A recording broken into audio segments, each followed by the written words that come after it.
दोस्तों नमस्कार। Current affair segment में आज हम लोग वॉल्यूम 2 के इंटरनेशनल को कवर कर रहे हैं।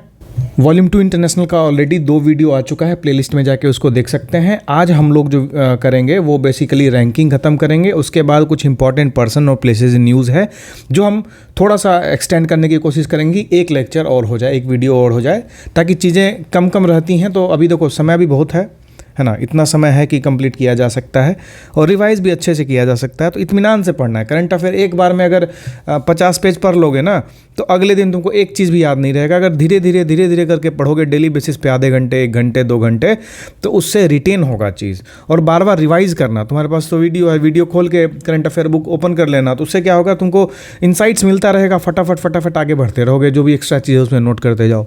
तो ये सही तरीका है करंट अफेयर पढ़ने का। मैराथन वीडियोस अभी मत देखो, अगर देखना ही है तो वो लास्ट में देखना और सिर्फ उन चीज़ों का देखना जिसका वीडियो तुमने ऑलरेडी देख रखा है। जैसे इन चीज़ों का वीडियो तुमने देख रखा है, करंट अफेयर जो बताया जा रहा है उसका वीडियो तुमने देख रखा होगा, तो इसका जब कंबाइंड फॉर्म में हम लोग वीडियो लाएंगे लास्ट में, तो उसको कंबाइंड फॉर्म में फाइनल रिवीजन के लिए देख लेना, या उससे 2-3 रिवीजन करने वाला लास्ट में। लेकिन अभी ये टाइम है कि तुम छोटे छोटे बिट्स एंड पीसेज में चीज़ों को कंप्लीट करते रहो, होलसम की तरफ मत जाओ अभी। चलो हम लोग स्टार्ट करते हैं आईएलओ ग्लोबल एम्प्लॉयमेंट ट्रेंड से। आईएलओ क्या है? International labour organisation. ये क्या चीज़ का रिपोर्ट दिया है कि दुनिया भर में एम्प्लॉयमेंट का ट्रेंड कैसा है। तो एम्प्लॉयमेंट का बात आएगा तो लेबर होगा, है ना, लेबर को एम्प्लॉयमेंट चाहिए, और लेबर के लिए संस्था कौन सी है? आईएलओ। तो इस तरह से याद किया जा सकता है कि कौन रिलीज़ करता है? इंटरनेशनल लेबर ऑर्गेनाइजेशन रिलीज़ करता है। अब इसके अंदर क्या डेटा है, नहीं डेटा, हमारे लिए कुछ इंपॉर्टेंट का चीज़ नहीं है इसमें। हमारे लिए इंपॉर्टेंट है कि आईएलओ का गठन कब हुआ था, है ना, इसका मैंडेट क्या है। तो बेसिकली इसका जो फाउंडिंग हुआ था वो 1919 के टाइम पे हुआ था। League of Nations. League of Nations क्या है? यही लीग ऑफ नेशंस है जो मॉडिफाइड फॉर्म में आपको यूनाइटेड नेशंस दिखता है। एक्चुअली ये league of Nations first world war के बाद बना था, लेकिन ये सक्सेस नहीं हो सका, किसी वजह से फेल हो गया। तो उसके बाद यूनाइटेड नेशंस का फॉर्मेशन हुआ सेकेंड वर्ल्ड वॉर के बाद। तो लीग ऑफ नेशंस के अंदर इंटरनेशनल लेबर ऑर्गेनाइजेशन को फाउंड किया गया था। और कहें तो यूनाइटेड नेशंस का अर्स्टवाइल लीग ऑफ नेशंस, अभी का यूनाइटेड नेशंस का ये one of the first and oldest specialised agency है। तो आप पूछोगे स्पेशलाइज्ड एजेंसी क्या होता है? तो यूनाइटेड नेशंस के कुछ स्पेशलाइज्ड एजेंसीज होती हैं। अब पूछोगे स्पेशलाइज्ड एजेंसीज कौन सी होती हैं? अब देखो, यूनाइटेड नेशंस क्या है? एक अम्ब्रेला संगठन है, बहुत बड़ा संगठन है। इसके अंदर छोटी छोटी बॉडीज़, वैसे बॉडीज़ जिनका फंक्शन जो है काफ़ी टारगेटेड अप्रोच है। जैसे फूड एंड एग्रीकल्चर ऑर्गेनाइजेशन, है ना, इसका काम क्या रहेगा? जो भी फूड और एग्रीकल्चर से रिलेटेड चीज़ें हैं उनको देखना। अब यूनाइटेड नेशन से इनका रिलेशन रहेगा, लेकिन इसका कॉन्सेंट्रेशन जो रहेगा वो फूड और एग्रीकल्चर की तरफ रहेगा। फिर अगर हम इंटरनेशनल लेबर ऑर्गेनाइजेशन देखें या फिर इंटरनेशनल मॉनेटरी फंड ये देखें, है ना, तो यूनाइटेड नेशन से वो भी रिलेशनशिप एग्रीमेंट में है ना, कुछ एक सर्टेन पैक्ट के तहत। तो वो भी एक स्पेशलाइज्ड ऑर्गेनाइजेशन हो गया यूएन का। तो कभी कभी ऐसा क्वेश्चन पूछा जा सकता है कि आईएलओ का गठन यहाँ हुआ, 1919 में हुआ। हेडक्वार्टर कहाँ है? जिनेवा, स्विट्जरलैंड में है। डायरेक्टर जनरल अभी कौन है? गिलबर्ट हुंगबो है। इंपॉर्टेंट है ये। इसके बाद पूछा जा सकता है कि this is one of the organisations of the specialised agency of united nations. फिर पूछा जा सकता है उससे आगे कि कितने स्पेशलाइज्ड ऑर्गेनाइजेशंस हैं। तो देखो, यूनाइटेड नेशंस की वेबसाइट पे अगर जाओगे तो उसमें लिखा हुआ है कि there are total 17 specialised agencies, है ना, उन्होंने ये मेंशन करके रखा है। लेकिन उन्होंने एक जगह ये भी लिखा है कि कभी कभी इन 17 की जगह 15 भी काउंट करते हैं, क्योंकि वर्ल्ड बैंक की जो 3 ऑर्गेनाइजेशन है उनको एक सिंगल वर्ल्ड बैंक काउंट करके ये नंबर को रिड्यूस कर दिया जाता है। ठीक है, क्योंकि वर्ल्ड बैंक की 3 ऑर्गेनाइजेशन जो है उसमें उनको एक साथ करके एक सिंगल एंटिटी बना के 15 स्पेशलाइज्ड ऑर्गेनाइजेशन में बताया जाता है। तो क्वेश्चन जो आएगा स्पेसिफाई करके आएगा, कभी भी इस तरह से कंट्रोवर्शियल नहीं आएगा कि क्या हुआ है। कि अगर ऐसा रहे कि वर्ल्ड बैंक के सारे ऑर्गेनाइजेशन को एक साथ इंक्लूड करके कितने स्पेशलाइज्ड एजेंसीज हैं, तो वो 15 हैं। अगर वर्ल्ड बैंक की डिफरेंट ऑर्गेनाइजेशंस जो है उनको अलग अलग कर दें तो टोटल 17 स्पेशलाइज्ड एजेंसीज हैं यूनाइटेड नेशंस की। This is very very important. United nations का जब भी कुछ भी आता है रेफरेंस, तो मैं हमेशा बोलता हूँ कि उसको जरूर रिवाइज करना। One of the favourite topic है करंट अफेयर्स में बीपीएससी का। ठीक है, तो इसी बात पर कमेंट कर देना कि अभी यूएनजीए का कौन सा असेंबली हुआ और उसके प्रेसिडेंट कौन थे। बहुत बार बताया यार पिछले 4-5 वीडियो में, है ना। जरूर से कमेंट करना कि कौन है, और कमेंट जरूर करना। बहुत अच्छा, लास्ट वीडियो में बहुत अच्छा रिस्पांस था, बहुत लोगों ने बहुत अच्छे से कमेंट किया और सही सही आंसर कमेंट किया। देखो, तुमको याद रहेगा उससे, है ना। जो भी तुमको याद करना है ना, उसको देखो, थोड़ा सोचो और उसमें टाइप कर दो। तो अगर या टाइप कर दो या फिर कहीं कॉपी में लिख लो, एक ही बात है ना। और जब वीडियो फिनिश कर लो तो 2-3-4 मिनट निकाल के एक बार पूरा जो कमेंट है ना उसको स्क्रॉल कर जाओ। तो उसमें क्या होगा कि जो चीज़ें हैं इंपॉर्टेंट हैं वीडियोस की, वो कमेंटेड रहता है क्रक्स में। बहुत सारे हमारे बहुत अच्छे स्टूडेंट्स हैं, तो वो क्या करते हैं कि उनकी आदत है कुछ पढ़ते हैं तो उसी में टाइप कर देते हैं ताकि फाइनल रिवीजन में वो स्क्रॉल करके वहीं से देख लें। कुछ लोगों ने कहा मुझे पिछले टेस्ट में, सर मैं ऐसे ही कर रहा हूँ। मतलब अच्छी बात है, चलो दूसरों को भी हेल्प हो जाएगा उससे, तो उसको यूटिलाइज करो। अब एक आता है state of global air report. जो state of global air report है, ये किस चीज़ से रिलेटेड है, क्या समझ में आएगा इसको देख के? इसको देख के तो हम लोग यही कह सकते हैं कि somehow this is related to pollution, somehow this is related to environment. कोई डाउट नहीं इसमें, बिल्कुल सही। तो एयर पॉल्यूशन से ग्लोबली कितने डेथ हुए उसका काउंटिंग कर रहा है ग्लोबल एयर रिपोर्ट, है ना। तो कौन से की कंट्रीज हैं उसके बारे में पूछ रहा है। तो इंडिया जो है, इंडिया में टोटल 2.1 मिलियन डेथ्स हुए हैं एयर पॉल्यूशन की वजह से। ये वाला डेटा जो है इतना ज़्यादा इंपॉर्टेंट नहीं है, इसको इग्नोर किया जा सकता है इस रैंकिंग को, क्योंकि रैंकिंग में उस तरह का देखो ना जिसका कोई फॉर्मिडेबल डेटा हो, जिसमें इंडिया के साथ लिंकेज अच्छा बना हुआ हो उसका, जिसमें इंडिया रैंकिंग में बढ़ा हो या किसी में एकदम सब्सटेंशियली रिड्यूस हुआ है ना, मतलब बाहर हो गया है। जैसे अगर 30 को अच्छा मानो तो हो सकता है इस बार अगर किसी रैंकिंग में 55 चला गया है ना, तो ड्रास्टिकली कम हो गया रैंकिंग, तो ये वाला याद कर लो। कहीं पे अगर 5 था अभी बढ़ के 2 हो गया है ना, मतलब टॉप में चला गया, तो उसको याद करना है। इस तरह से चीज़ों को कैटेगराइज करो। रैंकिंग 1000 रैंकिंग आई, कितना रटोगे यार, बार बार रटते रहोगे उससे उतना अगर एफर्ट तुम स्टैटिक में डालोगे तो उसमें ज़्यादा मार्क्स आएगा बजाय करंट अफेयर्स के। थोड़ा लॉजिक होकर पढ़ना और बार बार पढ़ना, तुमको इंट्यूशन से सॉल्व होता है करंट अफेयर्स का मैक्सिमम क्वेश्चन। अगला है global crypto adoption index. Crypto क्या है, कौन सी टेक्नोलॉजी पे बेस्ड है? क्रिप्टो जो है बिटकॉइन टेक्नोलॉजी पे बेस्ड है, ठीक है। अभी बहुत प्रोमिनेंट हो रहा है ये। तो क्रिप्टो एडॉप्शन इंडेक्स में कि इस टेक्नोलॉजी के एडॉप्शन में कंट्रीज़ की रैंकिंग अगर हम लगाते हैं तो उसमें हम देखते हैं कि टोटल 151 कंट्री को रैंक करते हैं, और जिसमें इसको रिलीज़ कौन करता है? चाइनालिसिस, एक ब्लॉकचेन एनालिसिस कंपनी है चाइनालिसिस, है ना। इसमें इंडिया का क्या रैंकिंग है? तो India had led the global adoption of crypto currencies for the second consecutive year, मतलब इंडिया की इसमें टॉप रैंक है। तो ये देखो, ये इंपॉर्टेंट हो जाता है ना। जहां पे इंडिया प्रोमिनेंसी में उभर के आया है वो इंपॉर्टेंट हो जाएगा। तो यहां पे ब्लॉकचेन एनालिसिस कंपनी है, वो रिलीज करती है ग्लोबल क्रिप्टो एडॉप्शन इंडेक्स, और इंडिया उसमें टॉप रैंक हासिल कर रहा है। लास्ट रैंक बोट्सवाना का है जिसमें 151वां रैंक है। टोटल कंट्रीज इन्वॉल्व 151 है। कौन इसको रिलीज करता है? चाइनालिसिस रिलीज करता है। टाइम्स 100 का most influential people in AI 2024 बिल्कुल भी इंपॉर्टेंट नहीं, इस तरह का सवाल नहीं पूछता है, लेकिन अगर पूछ ले तो एक आध नाम याद रखेंगे जो भारत से हैं, है ना। तो जो इसमें सबसे बड़ा फिगर है, इसको रिलीज कौन करता है? टाइम मैगजीन रिलीज करता है। अब जो इसमें सबसे बड़ा फिगर जो इनका नाम बहुत प्रोमिनेंटली आता है देखोगे टेक्नोलॉजी के वर्ल्ड में, तो सैम एल्टमैन है। OpenAI चैट जीपीटी जो यूज़ करते हैं उसका CEO, ज़बरदस्त आदमी है ना। कुछ कंट्रोवर्सी भी हुई थी चैट जीपीटी से, और माइक्रोसॉफ्ट ने इनको एक दिन में हायर कर लिया था, लेकिन फिर वापस OpenAI चले गए। तो मार्क जकरबर्ग, सैम एल्टमैन, ये सब जो हैं they are one of the key figures जिसको Time influential people in AI 2024 में दर्शाया गया है। मार्क जकरबर्ग और सैम एल्टमैन। इंडिया की अगर देखें तो लीडर कैटेगरी में सुंदर पिचई, गूगल या अल्फाबेट जो उनकी पेरेंट कंपनी है उसके CEO हैं, सत्या नडेला। अच्छा, यहां से देखो कैसा सवाल बनेगा। तुमको देखो कौन कौन नाम इसमें दिख रहा है जान पहचान का। एक अश्विनी वैष्णव जी हैं, फिर नंदन नीलेकनी जी हैं, है ना। विनोद खोसला बहुत कम लोग जानते होंगे।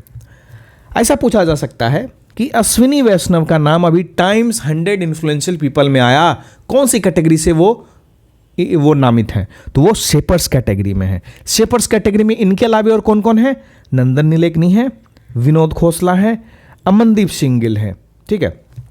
सिमिलरली अगर सुंदर पिचई और सत्य नडेला के बारे में बोलेगा कि टाइम इन्फ्लुएंशियल पीपल में इनका नाम आया है, तो ये कौन सी कैटेगरी में नामित किए गए हैं? तो ये लीडर्स कैटेगरी में नामित किए गए हैं।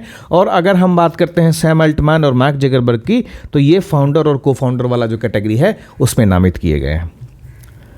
अब टाइम मैगजीन ने एक और रिपोर्ट निकाला, एक कंपनी है स्टैटिस्टा से रिलेटेड, है ना, इसके साथ मिलकर एक और रिपोर्ट निकाला। किस बेसिस पे? एम्प्लॉयमेंट सेटिस्फैक्शन, रेवेन्यू ग्रोथ और सस्टेनेबिलिटी ट्रांसपेरेंसी में उसने 1000 कंपनी को शॉर्टलिस्ट किया। उसमें से टॉप कंपनी है एप्पल, सेकंड है एक्सेंचर और थर्ड है माइक्रोसॉफ्ट। इंडिया की बात करें तो HCL, इन्फोसिस, विप्रो, रिलायंस और अडानी ग्रुप ने times world best companies list में अपना नाम शुमार किया है बस। ठीक है, तो टॉप 3 कंपनीज एप्पल, एक्सेंचर और माइक्रोसॉफ्ट किस चीज़ के लिए?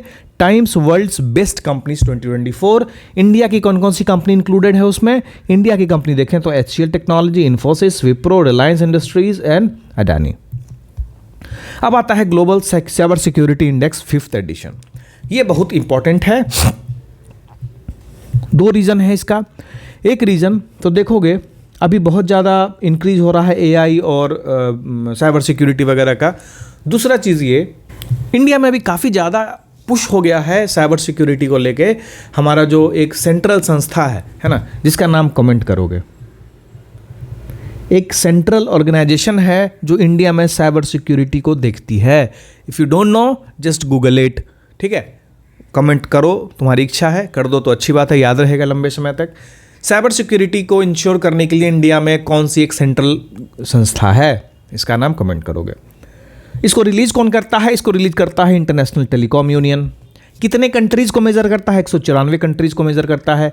ये सो इंपॉर्टेंट नहीं है, तुमको इसमें ये देखना है कि इंडिया कौन से रैंकिंग पे है। तो इंडिया टियर 1 पे चला गया है, स्कोर 98.49 है आउट ऑफ 100।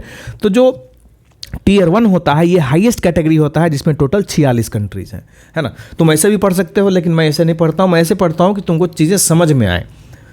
अभी देखो, तुमको अगर ग्लोबल साइबर सिक्योरिटी इंडेक्स के बारे में बोला तो तुम क्या बोलोगे? तो कि ग्लोबल साइबर सिक्योरिटी इंडेक्स का 5वां एडिशन आया है।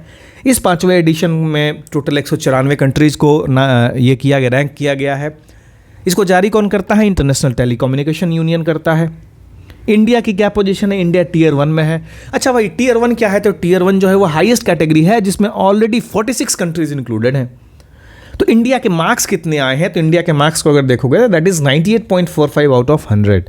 तो इंडिया इसमें टॉप कैटेगरी में, जो टियर 1 कैटेगरी है उसमें चला गया है। तो इंडिया किस चीज़ में एक्सपर्टीज़ है साइबर सिक्योरिटी में? तो अगर बात करें तो कैटेगरीज हैं legal, technical capacity development and cooperation. अब इंटरनेशनल टेलीकम्युनिकेशन यूनियन के बारे में देखो तो this is the united nations specialise agency.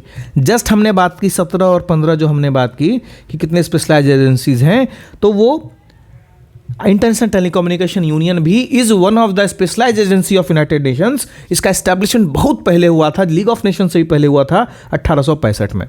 ठीक है, इसीलिए जब मैं वो बता रहा था इंटरनेशनल लेबर यूनियन, इसमें कहा था कि one of the first, not first, one of the first.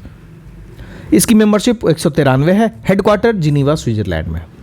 अगला आता है वर्ल्ड प्रेस फ्रीडम इंडेक्स। इसको जारी करता है रिपोर्टर विदाउट बॉर्डर्स, है ना, रिपोर्टर विदाउट बॉर्डर्स। इनका नाम होता है फ्रेंच में रिपोर्टर सैंस फ्रंटियर्स। फ्रंटियर क्या होता है? बॉर्डर होता है, और फ्रेंच में नाम है। तो इसमें यह मेजर किया जाता है कि डिफरेंट कंट्रीज में प्रेस फ्रीडम कैसा है। अब प्रेस फ्रीडम जो होगा डिफरेंट लैंडस्केप्स में होगा, political landscape, legal landscape, economic, socio cultural context और सेफ्टी को लेके। तो अब देखो, तुमको इस तरह की चीज़ों में देखोगे जहाँ डेमोक्रेटिक फ्रेमवर्क की बात होगी तो जो स्कैंडिनेवियन कंट्रीज़ हैं उनका नाम बहुत टॉप में हो जाता है। जैसे फर्स्ट रैंक इज़ नॉर्वे, लेकिन सबसे लास्ट रैंक जो है वो एरिट्रिया है। अब मुझे बताओगे कि एरिट्रिया के बगल में, ये एरिट्रिया कौन से समंदर से बॉर्डर शेयर करता है? कौन से समंदर से, कौन से सी से, कौन से ओशन से, कहाँ से, कौन से गल्फ से, क्या एरिट्रिया कहाँ से बॉर्डर शेयर करता है? इसके बारे में मैंने ऑलरेडी बताया है पिछले वीडियोज़ में। तो लास्ट रैंक एरिट्रिया का है और फर्स्ट रैंक नॉर्वे का है। बेस्ट परफॉर्मेंस जो है उसमें नॉर्वे, डेनमार्क, स्वीडन, तीनों जो देखो वही सारी कंट्रीज हैं। और जो वर्स्ट परफॉर्मेंस है देखो एरिट्रिया, सीरिया, अफगानिस्तान। जहां भी रेडिकलिज्म होगा कुछ भी प्रोग्रेस नहीं होगा। ये लोग प्रेस फ्रीडम इंडेक्स की बात करते हैं और ये सबसे लोएस्ट में आ रहा है, लेकिन यहाँ बात करेंगे कि हम जो करना है वही करेंगे, हम ही सुपीरियर हैं, है ना। इस तरह की चीज़ें होंगी। इंडिया की रैंक क्या है इसमें? इंपॉर्टेंट है ये इंडेक्स, इंपॉर्टेंट है। ठीक है, ये इंडेक्स इंपॉर्टेंट है, इसको याद रखना। इंडिया की रैंक कितनी है? इंडिया की रैंक है 159। कभी कभी स्कोर भी पूछ लेता है, इसलिए स्कोर है 31.28। अच्छा, मुझे जस्ट बताओ, इससे पहले जो हमने देखा था ग्लोबल साइबर सिक्योरिटी इंडेक्स में, उसमें इंडिया का स्कोर कितना था? उसमें इंडिया का स्कोर था 98.49। इसमें स्कोर कितना है? 31.28। इससे पहले अगर इंडिया की रैंकिंग देखें तो 161 था। मतलब अभी क्या हुआ है? प्रेस फ्रीडम इंडेक्स में ये राइज हुआ है ना। इसकी वर्ल्ड में रैंकिंग इंक्रीज हुई है ना, पॉजिटिव दिशा की तरफ इंक्रीज हुई है। लेकिन देखोगे 2022 की तुलना में अभी एकदम नीचे है, 23 और 24 में। राइट। अच्छा, इंडिया जो है, इंडिया का प्रेस फ्रीडम इंडेक्स इस रैंकिंग के हिसाब से टर्की, पाकिस्तान और श्रीलंका से भी नीचे है। अब देखो ऐसा क्यों हो गया? ये असल में होता नहीं है ऐसा, पाकिस्तान श्रीलंका ऐसा होता नहीं है, लेकिन ऐसा क्यों दिया जाता है? तो ये जारी करने वाली संस्था जो है ना, इसमें अंदर बायसनेस होता है। जैसे देखो हंगर इंडेक्स आता था, तो हंगर इंडेक्स में वो सिर्फ बच्चों का जो हंगर इंडेक्स है वो कैलकुलेट करते थे, माल न्यूट्रिशन वगैरह, स्टंटिंग, और उससे बताते थे कि पूरे इंडिया का हंगर इंडेक्स यही है। व्हाट द हेल, मतलब क्या है ये? सिमिलरली यहाँ भी देखो प्रेस फ्रीडम इंडेक्स में क्या चाहते क्या है ना, कि भारत को एक नेगेटिव लाइमलाइट में दिखाया जाए। इंटेंशन यही होता है कि जो एफडीआई है, जो क्या होता है, इससे एफडीआई वगैरह बहुत इन्फ्लुएंस होता है। सॉरी टू थोड़ा सा मैं हट गया टॉपिक से। क्या होता है, प्रेस फ्रीडम इंडेक्स जहाँ ज़्यादा होगा, कहने का मतलब वहाँ प्रेस को लिखने की आज़ादी उतनी ज़्यादा है। अगर प्रेस को लिखने की आज़ादी ज़्यादा है, इसका मतलब वहाँ डेमोक्रेटिक फ्रेमवर्क बहुत ही स्ट्रांग है। अगर डेमोक्रेटिक फ्रेमवर्क स्ट्रांग है तो यहाँ पे बिजनेस करना ईजी हो जाता है, पीसफुल इन्वायरमेंट रहता है, ज़्यादा किचकिच नहीं है।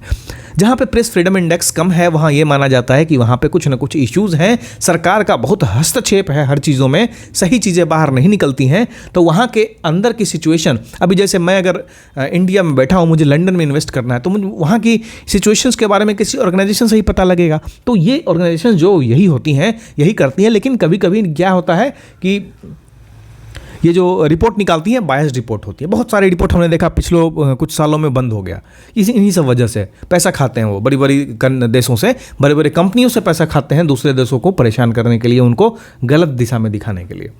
चलो, एक बेस्ट कंट्रीज रैंकिंग है, इसको इग्नोर करो। अगला आता है world economic forum gender gap report. This is extremely important. Already पूछ चुका है कि जेंडर गैप रिपोर्ट कौन जारी करता है, तो वर्ल्ड इकोनॉमिक फोरम जारी करता है। जेंडर गैप रिपोर्ट कौन जारी करता है? वर्ल्ड इकोनॉमिक फोरम जारी करता है। फिर से बोलो मेरे साथ, जेंडर गैप रिपोर्ट कौन जारी करता है? वर्ल्ड इकोनॉमिक फोरम जारी करता है। फिर से एक बार बोलो, जेंडर गैप रिपोर्ट कौन जारी करता है? World economic forum. इसको एकदम नहीं भूलना है ना, सोते जागते इसको याद रहना है। इसमें रैंकिंग याद रखनी है इंडिया की। तो इंडिया की रैंकिंग क्या है इसमें? इंडिया की रैंकिंग है 129। अब चलो, कितनी कंट्रीज को रैंक किया गया? 146। मतलब इंडिया जो है 129/146 है, अभी भी बहुत कम है। इनसे आगे 128 देश हैं, राइट। तो अब देखोगे कि साउथ एशिया में एजुकेशन में क्या है, इतना इंपॉर्टेंट जानने का नहीं है। हमको देखना है वर्ल्ड इकोनॉमिक फोरम में जेंडर गैप रिपोर्ट जारी करता है। इस बार जो रिपोर्ट जारी हुआ इसमें टॉप रैंकर आइसलैंड है, बॉटम रैंक में सूडान है, भारत की रैंकिंग 129 है। अब 2023 के मुकाबले अगर देखें तो 2023 में इसकी रैंकिंग 127 थी, अब घट के 129 हो गई है। तो सवाल ऐसा भी आ सकता है कि वर्ल्ड इकोनॉमिक फोरम द्वारा जारी किया हुआ ग्लोबल जेंडर गैप रिपोर्ट में जो इंडिया की रैंकिंग है वो रिड्यूस हुई है पिछले साल से, तो you have to mark it correct, because इसकी रैंकिंग 127 से 129 हो गई। मतलब 2 पायदान और हम नीचे खिसक गए हैं जेंडर गैप रिपोर्ट में, है ना। मतलब जेंडर के बीच में जो जेंडर बेस्ड हम लोग जो बोलते हैं ना कि दोनों के बीच में ये किया जा रहा है कि मेल अच्छा फीमेल अच्छी, ऐसा कुछ करके, तो उसमें जेंडर गैप रिपोर्ट में खाई आई है, बीच में गैप आया है अच्छा खासा। बस यही कहने का मकसद है इसका, ज़्यादा नहीं पढ़ना है, उतना पढ़ना है जो पूछा जाता है। अब वर्ल्ड इकोनॉमिक फोरम के बारे में मुझे एक चीज़ बताओ कि इसका हेडक्वार्टर कहाँ है? ये कमेंट करोगे, है ना, ये कमेंट करोगे। वर्ल्ड इकोनॉमिक फोरम का हेडक्वार्टर बहुत बार बताया यार, इसको क्लासेस में भी चले हैं, हमने बताया है, यहाँ पे भी बता रहा हूँ। वर्ल्ड इकोनॉमिक फोरम का हेडक्वार्टर कहाँ है, ये तुमको कमेंट करना है। जो ग्लोबल एनर्जी ट्रांजिशन इंडेक्स है, this is also very important. अभी जो चला है पिछले दो तीन जो इंडेक्स है वो बहुत इंपॉर्टेंट है। ग्लोबल एनर्जी ट्रांजिशन इंडेक्स जो है उसमें 120 कंट्रीज को रैंक किया गया है, स्वीडन जिसमें टॉप है और चाइना की रैंक 20 है। इंडिया की रैंक देखें तो 63 है और 67 ये घट के 63 हुआ है। अच्छा, ये रैंकिंग जो है बात किस चीज़ की करता है? तो ये बात करता है, नाम देखो क्या है, ग्लोबल एनर्जी ट्रांजिशन। मतलब एनर्जी ट्रांजिशन क्या है? कोयला, पेट्रोलियम, इन सब पे जो डिपेंडेंस है, इससे ट्रांजिशन होके सोलर पे, विंड पे, टाइडल पे, हाइड्रो इलेक्ट्रिसिटी पे, कौन सी कंट्रीज इन ट्रांजिशन पे ज़्यादा फोकस कर रही है, उसकी रैंकिंग में भारत का स्थान 63 है। कितने देशों में? 120 देशों में। इंडिया हैज स्कोर्ड 120 कंट्रीज में 63वां स्थान है ना। अब देखो इसमें अगर बात की जाएगी तो इसमें इंडिया ने इंप्रूव किया है। 2023 में इसमें रैंकिंग थी 67, अब हो गई है 63। तो इसी बात पे हमको बता दो, ग्लोबल जेंडर गैप रिपोर्ट में इंडिया पहले कितना था और कितना हो गया है। अगर तुमको याद है तो wonderful, you are focusing on the lecture, है ना। इसी तरह से याद होता है चीज़, है ना, कुछ नया या तुम रटते रहोगे दिन भर, याद नहीं होगा। अब ये बता दो मुझे कि ग्लोबल जेंडर गैप रिपोर्ट जारी कौन करता है? वर्ल्ड इकोनॉमिक फोरम जारी करता है। ग्लोबल एनर्जी ट्रांजिशन इंडेक्स कौन जारी करता है? वर्ल्ड इकोनॉमिक फोरम जारी करता है। ग्लोबल एनर्जी ट्रांजिशन इंडेक्स में इंडिया की रैंकिंग क्या है? इंडिया की रैंकिंग 63 है। पिछले साल कितनी रैंकिंग थी? 67 रैंकिंग थी। अगर यहीं पे तुमसे पूछे ग्लोबल जेंडर गैप रिपोर्ट में इंडिया की रैंकिंग अभी कितनी है और पिछले साल कितनी थी, चलो याद हो गया, इससे ज़्यादा ज़रूरत का नहीं है। थोड़ा बहुत पढ़ लेना है ना, फ़ायदा ही करेगा, नुकसान नहीं करता है। रटना नहीं है, जितनी चीज़ें रटने लायक है मैं रटवा दे रहा हूँ यहीं पे, ठीक है। अब देखो brand finance, food and drink, इसको छोड़ दो। देखो पढ़ सकते हो, आप बोलोगे मैगजीन में क्यों दिया? अरे नहीं देंगे तो बोलोगे कि आपने कुछ दिया ही नहीं है इसमें, है ना। तो उसी के लिए तो हम आपको बता रहे हैं कि क्या चीज़ें इसमें अच्छी पढ़ने लायक है, जो आप पढ़ सकते हो। पढ़ इसको भी सकते हो, पढ़ने में कोई दिक्कत नहीं है, लेकिन याद इसको नहीं रखना है, उतना इंपॉर्टेंस नहीं, फोकस नहीं देना है इस पर। फोकस जो मैं बता रहा हूँ उस पर देना है। ये जो मर्सर्स कॉस्ट ऑफ लिविंग सर्वे है, ये इंपॉर्टेंट है। डबल स्टार नहीं, इस पर सिंगल स्टार देंगे, ठीक है। इसमें क्या होता है कि 226 सिटीज़ को ये एनालाइज किया इसने, है ना। किसके बेसिस पे? किस तरह से वहाँ ग्लोबल मोबिलिटी कॉस्ट है, मतलब यहाँ से वहाँ जाने में कितना कॉस्ट लगता है हमको, फिर हाउसिंग का क्या कॉस्ट है, ट्रांसपोर्ट, फूड, क्लॉथिंग, एंटरटेनमेंट, और इसको मेजर किया न्यूयॉर्क सिटी से। देखो कितना बायसनेस है ना। दिल्ली से कर लेते, मुंबई से कर लेते, पटना से कर लेते, लेकिन न्यूयॉर्क सिटी से करेंगे। खैर, this is not our concern. तो इसने कितने सिटीज़ को रैंक किया है? 226 सिटीज़ को रैंक किया है। फर्स्ट सिटी, टॉप सिटी यानी कॉस्टलीस्ट सिटी जो है वो हांगकांग है ना। फिर सिंगापुर है, फिर जुरिच है। अगर हम देखें लोएस्ट रैंक सिटीज़ में, अगर इंडिया की सिटीज़ को देखो तो उसमें मुंबई, न्यू दिल्ली, चेन्नई, ये जो है मुंबई 136वां स्थान है, न्यू दिल्ली 165 है, 189। समझो मुंबई जैसी सिटी, इतनी महंगी सिटी का रैंकिंग 136 है, तो तुम अगर हांगकांग जाओगे, सिंगापुर जाओगे तो कितना होगा। तो यहाँ से तुमको एक चीज़ और समझ में आता है कि अगर तुमसे पूछा गया कि वर्ल्ड से सबसे कॉस्टलीस्ट सिटी कौन है, कौन से इंडेक्स के through, Mercer's cost of living index survey के हिसाब से, तो सबसे कॉस्टलीस्ट सिटी जो है वो है Hong Kong. Hong Kong is the costliest city. ये भी इग्नोर कर सकते हो। अगला हम देखते हैं ग्लोबल पीस इंडेक्स, इसको डबल स्टार करो, ठीक है। Global peace index, global peace index का कौन सा एडिशन आया है? 18th एडिशन आया है। पब्लिश कौन करता है? Institute for economics and peace publish करता है। कितनी कंट्रीज को रैंक किया गया है? 163 कंट्रीज को रैंक किया गया है। अब बोलोगे इतना फैक्ट बताओ, तो क्या करें, बताना पड़ेगा, है ना। बार बार पढ़ोगे याद हो जाएगा, कोई दिक्कत नहीं है इसमें। अब देखो, अब तुमको इसमें पूछा जाएगा ग्लोबल पीस इंडेक्स में, जब भी कोई इंडेक्स देखते हो ना तो तुम्हारे दिमाग में क्या आता है? भाई इंडिया की रैंकिंग कितनी है? तो इंडिया की रैंकिंग सबसे पहले देखो, इंडिया हैज स्कोर्ड 116। ये पिछले साल 126 था, इससे बढ़ा है। यानी कहने का मतलब क्या है? इंडिया भी पीसफुल हो गया है ना। पिछले साल के मुकाबले इंडिया भी ज़्यादा पीसफुल हो गया है। तो अब बताओ इसमें टॉप कौन है? ऑफ कोर्स 2-3 कंट्रीज जैसे आइसलैंड, स्वीडन, नॉर्वे, हम लोग इन्हीं का देखते हैं टॉप में रहता है, तो इसमें भी आइसलैंड टॉप पे है। लास्ट रैंक कौन है? कहाँ मार झगड़ा सबसे ज़्यादा हो रहा है? जब ये रैंकिंग पब्लिश की गई होगी उस समय येमेन था। अभी तो बहुत सारी कंट्रीज में डिस्टर्बेंसेज हो गए हैं। अब कुछ इंप्रूवमेंट्स देखेंगे हम, तो इंडिया का इंप्रूवमेंट आया है, लगभग 10 रैंकिंग इंडिया ने इंप्रूव की है। और ग्लोबल ट्रेंड देखें तो एवरेज पीसफुलनेस जो है वो 0.56 से रिड्यूस हुआ। ऑफकोर्स रशिया यूक्रेन वार हुआ, अभी इसराइल का ईरान के साथ कॉन्फ्लिक्ट हो रहा है, हिजबुल्लाह के साथ कॉन्फ्लिक्ट हो रहा है, हमास के साथ कॉन्फ्लिक्ट हो रहा है। तो इससे क्या होगा? ग्लोबल पीसफुल सिचुएशन जो है और घटेगा, इससे और ये नीचे जाने की कगार पे है। अगर हम अपने पड़ोसी मुल्क की बात करें, भूटान की बात करें, तो भूटान जो है ये 21st ग्लोबली है और कहा जाता है कि साउथ ईस्ट एशिया में सबसे ज़्यादा पीसफुल नेशन कौन है? भूटान है। यार पाकिस्तान का नाम मत लेना, है ना, पाप है लेना भी नाम। चलो अगला है environmental performance index EPI 2024। This is also very very important. इसको भी डबल, इसको क्या ट्रिपल मार्क कर लो। जो स्टार मार्क जिस पे करा रहे हो रट लो, ठीक है, मार्क कर लो क्या क्या पढ़ना है उसमें, है ना। अब इन्वायरमेंटल परफॉर्मेंस इंडेक्स की जब बात होती है तो सबसे पहले ये पूछोगे, अरे ये बताओ ना पहले कि रिलीज कौन करता है? ये रिलीज करता है Yale centre for environment law and policy and the centre for international earth science information network at Columbia university in collaboration with world economic forum. अब बोलोगे इतना याद रखना है? नहीं याद रखना है। कैसे याद रखोगे? तो वर्ल्ड इकोनॉमिक फोरम याद है और कोलंबिया यूनिवर्सिटी के साथ जो जो चीज़ें अटैच्ड होंगी, जैसे इन्वायरमेंट का है, देखो, है ना, इंटरनेशनल अर्थ साइंसेज, तो जब किस में काम आएगा? ये सब इन्वायरमेंट से रिलेटेड ही होगा कंपनी, है ना, या कुछ ऑर्गेनाइजेशन होगा। इसका टाई अप है वर्ल्ड इकोनॉमिक फोरम के साथ। अब वर्ल्ड इकोनॉमिक फोरम का फिर देखो आ गया, इसलिए हम बोल रहे हैं वर्ल्ड इकोनॉमिक फोरम का हेडक्वार्टर कहाँ है ये देख लो। वर्ल्ड इकोनॉमिक फोरम की लास्ट मीटिंग कहाँ हुई है ये देख लो। वर्ल्ड इकोनॉमिक फोरम की लास्ट मीटिंग में कुछ ऐसा हुआ है क्या, वो देख लो। अब इसमें देखो टोटल कितनी कंट्रीज को इन्होंने रैंक किया है, 180 कंट्रीज को रैंक किया है। तो जब भी कोई रैंकिंग देखते हो दोस्तों, तुम्हारे दिमाग में यही ख्याल आता है कि इंडिया की रैंकिंग कितनी है, तो इंडिया की रैंकिंग इसमें 176 है और ये इंप्रूव किया है 180 से। मतलब हम जितने ज़्यादा पीसफुल हो रहे हैं, हमारा उतना ध्यान इन्वायरमेंट की तरफ भी जा रहा है, राइट। हमने पीस 10 रैंकिंग इंप्रूव किया पीस इंडेक्स में, इन्वायरमेंट इंडेक्स में हमने 4 रैंकिंग इंप्रूव की। लेकिन improvement is a good thing.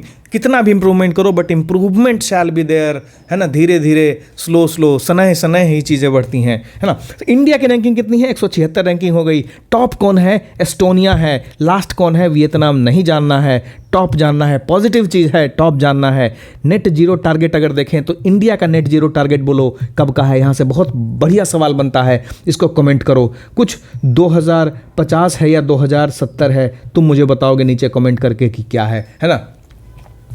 चलो, हर चीज़ बताया नहीं जाता है, थोड़ा खुद से मेहनत किया जाता है। इस तरह करंट अफेयर पढ़ना है तो डायनेमिक होकर पढ़ो, स्टैटिक होकर मत पढ़ो। स्टैटिक हिस्ट्री पढ़ो, स्टैटिक, है ना, बाकी सब सब्जेक्ट जो वो पढ़ो, लेकिन पॉलिटी है, करंट अफेयर, ये सबको बहुत स्टैटिक बट डायनेमिक तरीके से पढ़ना है, तब ज़्यादा फील आएगा। इकोनॉमी है, सबको फील आएगा सब्जेक्ट का। चलो, अब इंडिया की रैंकिंग 176 है। अगर स्पेसिफिक रैंकिंग देखें तो एयर क्वालिटी में 177 है। एमिशंस 2025 तक 172वां। इसमें भी देखो कितना डाउनग्रेड करके रखा है इंडिया को। ऐसा होता नहीं है एक्चुअली, डाउनग्रेड करके रखता है ना, ताकि दूसरी कंट्रीज जो है, जो बोलते हैं ना कि हम ग्लोबल जो सस्टेनेबल कंट्रीज हैं वहीं पर जाके इन्वेस्ट करेंगे, इसमें तो इंडिया को नीचे कर देगा ये। तो ये साजिश रहती है। खैर, हमको उससे मतलब नहीं है, जो सामने फैक्ट है वो लिखना है, वो उसमें टिक मारना है, हमको लिखना नहीं है। जब मेंस वाला लिखने आएगा ना, उसमें हम क्रिटिकल पॉइंट देंगे ऐसा। चलो, अगला है क्यूएस वर्ल्ड यूनिवर्सिटी रैंकिंग 2025। इसको भी स्टार मार्क कर लो। रिलीज कौन करता है, क्यूएस रिलीज करता है। क्यूएस क्या है, अजीब सा नाम है, लास्ट में साइमंड से याद रखो, उससे ज़्यादा ये नहीं है। अब ये क्या करता है, ये कुछ इंस्टीट्यूट्स को रैंक करता है। तो सबसे बढ़िया इंस्टीट्यूट कौन है, फर्स्ट रैंक किसका है, MIT। कहाँ है, यूनाइटेड स्टेट्स में है। अब इंडिया की बात करें तो IIT बॉम्बे जो है, इसने 149 से 118, मतलब देखो यहाँ भी इंप्रूव हुआ है चीज़, है ना। IIT बॉम्बे के अलावा ऐसा पूछ सकता है कि which of the following universities are in top 200 rankings apart from IIT Bombay, या फिर which of the following countries are in top 200 of the QS university ranking. तो उसमें कहा जा सकता है कि IIT बॉम्बे है, IIT दिल्ली है, IIT बस 2 है। बाकी तो ISC, जनरली पहले ISC रहता था ऊपर, लेकिन इस बार IIT बॉम्बे ज़्यादा है। मद्रास में भी रिसर्च वगैरह में ज़्यादा रहता है। अगला है ट्रैवल एंड टूरिज्म इंडेक्स। इसको भी स्टार मार्क कर लो। ट्रैवल एंड टूरिज्म इंडेक्स जो है, इसका सेकंड एडिशन है। कौन रिलीज करता है, वर्ल्ड इकोनॉमिक फोरम। देखो फिर से आ गया है। अब तुम देख ही लो वर्ल्ड इकोनॉमिक फोरम का हेडक्वार्टर कहाँ, नहीं देखे हो तो, है ना। टॉप रैंक कौन है ट्रेवल एंड टूरिज्म इंडेक्स में, यूनाइटेड स्टेट्स जो टॉप पे है। सबसे खराब कौन है, माली है, पता है, वहाँ पे वायलेंस होता रहता है। अब अगर हम इंडिया की रैंकिंग देखें तो इंडिया का रैंक 39 है और स्कोर 4.25 है। कभी कभी स्कोर भी पूछ लेता है, तो इसको याद रखना है। पिछले साल के मुकाबले देखें तो इनकी रैंकिंग जो है वो बढ़ी है। बेसिकली मेथोडोलॉजी चेंज हुई थी, उसके बाद 38th रैंक हुआ था, और ओवरऑल देखें तो इस मेथोडोलॉजी में डिक्रीज़ हुआ है। लेकिन ओवरऑल जो इंडेक्स हुआ था 2021 में, उसके बाद ये इंक्रीज ही हुआ है। जो ट्रेवल एंड टूरिज्म इंडेक्स है, ये वर्ल्ड इकोनॉमिक फोरम का है, बहुत इंपॉर्टेंट मायने रखता है, स्पेशली कोरोना के बाद, कोविड-19 के बाद ये बहुत इंपॉर्टेंट रखता है, क्योंकि लोग सब जो 2 साल घर में बंद रहे, 2.5 साल, उसके बाद एकदम घूमने के लिए परेशान है। तो ये इंडेक्स बताता है बड़े बड़े लोगों को जिनके पास पैसा है, तो ये बताता है रैंकिंग कौन सा देश जाया जाए। चलो, एशिया में कौन सा देश जाया जाए, तो फिर बोला जाएगा ठीक है इंडिया मत जाओ, बाकी सब जगह जाओ, यही बोलेगा। तो ये साजिश होती है। चलो, ग्लोबल सिटीज़ इंडेक्स, ये भी इंपॉर्टेंट है, ये भी इंपॉर्टेंट रैंकिंग है, सिंगल स्टार कर लो। ऑक्सफोर्ड इकोनॉमिक्स ने इसको रिलीज़ किया है। अब इसमें देखो तो इंडिया की रैंकिंग कितनी है। इंडिया में दिल्ली जो है उसकी रैंकिंग 350 है, और कोई भी इंडियन सिटी जो है टॉप 300 में नहीं है। ये किस चीज़ को रैंक करता है, ये ग्लोबल सिटीज़ को रैंक करता है। अगर सिटीज़ का रैंक देखें तो लास्ट रैंक जो है वो सुल्तानपुर उत्तर प्रदेश का है ना। London, saint John's, Tokyo, Paris, New York type city है, उसमें से देखें तो सुल्तानपुर जो है अपना प्यारा उत्तर प्रदेश का, वो सबसे नीचे है। अब ग्लोबल लिवेबिलिटी इंडेक्स आया, कौन रिलीज करता है, इकोनॉमिक इंटेलिजेंस यूनिट रिलीज करता है। फर्स्ट रैंक किसका है, वियना का है। लास्ट रैंक मत देखो। कंटेनर पोर्ट परफॉर्मेंस इंडेक्स ज़रूरत का नहीं है। अब देखो पर्सन इन न्यूज़, है ना। हमने रैंकिंग बहुत अच्छे से देखा, बार बार रिवाइज करो, फिर से अगर हो सके तो रिवाइंड करके देख लो। अरे 5 बार देखोगे रटा जाएगा, बात समझो, ऐसा ना, इससे ज़्यादा रैंकिंग नहीं पूछेगा। इंपॉर्टेंट फोकस रहता है वर्ल्ड इकोनॉमिक फोरम पे, वर्ल्ड बैंक पे। तो इससे रिलेटेड जो भी हमने पिछले और इस लेक्चर में मिला के बहुत सारे इंडेक्सेस पढ़ लिए। अब देखते हैं हम लोग पर्सन इन न्यूज़ में। Alberto Fujimori. अल्बर्टो फुजिमोरी जो हैं पेरू के फॉर्मर प्रेसिडेंट हैं। इनको जेल कर दिया गया था, ठीक है, क्राइम अगेंस्ट ह्यूमैनिटी के अगेंस्ट में के कारण, और बाद में इनको रिसेंटली रिलीज़ किया गया 2023 में। कहाँ के हैं? पेरू के हैं। पेरू आप चेक करेंगे कहाँ है, किस कॉन्टिनेंट में है, इसका कुछ खासियत है क्या, इसके आसपास कोई करंट फ्लो करती है क्या, है ना, यहाँ कुछ अपवेलिंग होता है क्या, है ना, या फिर एलनिनो का इफेक्ट यहाँ होता है क्या, है ना। तो ये पेरू के लिए जानने लायक चीज़ है। बाकी हमारे लिए अल्बर्टो फुजिमोरी जो है वो इम्पोर्टेंट है। अब माइकल बर्नियर आते हैं। माइकल बर्नियर जो हैं वो प्राइम मिनिस्टर बने हैं फ्रांस के। अपॉइंट कौन किया है? इमैनुअल मैक्रोन ने अपॉइंट किया। फर्स्ट वीडियो में मैंने इमैनुअल मैक्रोन और बर्नियर के बारे में कुछ बोला था, आप लोगों ने सही पकड़ा और बहुत अच्छे से कमेंट किया, थैंक यू सो मच। तो मिशेल बर्नियर जो है, Michel Barnier is the prime minister of France, जिनको अपॉइंट किया गया है इमैनुअल मैक्रोन के द्वारा। डिसीजन भी उनका था। कौन सी पार्टी से बिलोंग करते हैं? कोई भी अगर पॉलिटिकल नेता है तो उसकी पार्टी को ज़रूर पढ़ना है बीपीएससी पॉइंट ऑफ व्यू से। कौन सी पार्टी से बिलोंग करते हैं? रिपब्लिकन्स पार्टी से बिलोंग करते हैं। उनको वो कैबिनेट मिनिस्टर भी सर्व कर चुके हैं, इससे ज़्यादा ज़रूरत का नहीं है इसमें। दूसरे हैं गैरी गिडियन हेंगल। जो गैरी गिडियन हेंगल हैं, जो कॉन्फ्लिक्ट चल रहा है इजराइल में, वो वेस्ट बैंक में उनका देहांत हो गया। वो क्या थे? इजराइल में एक सोल्जर थे, है ना। इतना ज़्यादा इंपॉर्टेंट नहीं है, बस एक पूछ सकता है कि वो कौन सा इंडियन ओरिजिन का इजरायली सोल्जर था, तो वो गैरी गिडियन हेंगल था। अब आते हैं पेवेल डुरोव। पेवेल डुरोव जो हैं टेलीग्राम के सीईओ हैं, फाउंडर हैं, है ना, जिनको अरेस्ट कर लिया गया था पेरिस में। क्वेश्चन यहाँ से 2-3 बनता है कि जो टेलीग्राम के सीईओ हैं वो कौन है? पेवेल डुरोव हैं। कहाँ अरेस्ट किया गया था? पेरिस में अरेस्ट किया गया था। कौन सी चीज़ों के कारण अरेस्ट किया गया था? Illicit activities, drug trafficking, child sexual abuse, image distribution के चार्जेस पे इनको अरेस्ट किया गया। अगला पर्सन इन न्यूज़ है शिनावात्रा। ये देख लेना क्या है, ठीक है। शिनावात्रा। शिनावात्रा कौन है? इनको थाईलैंड की प्राइम मिनिस्टर नियुक्त किया गया है, और ये जो हैं थाईलैंड के इतिहास में यंगेस्ट और सेकेंड वीमेन प्राइम मिनिस्टर हैं Shinawatra. Fumio Kishida. Fumio Kishida जो हैं जापानीज़ प्राइम मिनिस्टर हैं। अब वो जो स्टेप डाउन कर चुके हैं, क्योंकि उन पे बहुत सारे करप्शन चार्जेस लगे थे, ना, उनकी पार्टीज़ पे करप्शन चार्जेस लगे थे। कौन से पार्टी से थे? ये लिबरल डेमोक्रेटिक पार्टी से थे। कौन सी पार्टी से थे? अब देखो, अब पूछोगे जापान के अब कौन प्राइम मिनिस्टर बने हैं नए, है ना। बहुत इंपॉर्टेंट है, क्योंकि जो इससे पहले जो फूमियो किशिदा से पहले जो प्राइम मिनिस्टर थे उनको असैसिनेट किया गया था। उसके बाद फूमियो किशिदा बने, फिर इन पे करप्शन के चार्जेस आए, करप्शन का आरोप लगा है। तो अब कौन बने हैं जापान के न्यू प्राइम मिनिस्टर? तो उनका नाम है Shigeru Ishiba. Shigeru Ishiba is the Japanese new prime minister. अगले पर्सन ऑफ इंपॉर्टेंस हमारे लिए हैं मोहम्मद यूनुस। मोहम्मद यूनुस जो हैं रिसेंटली बांग्लादेश में आप देखिए तख्ता पलट हुआ, बहुत कुछ हुआ है।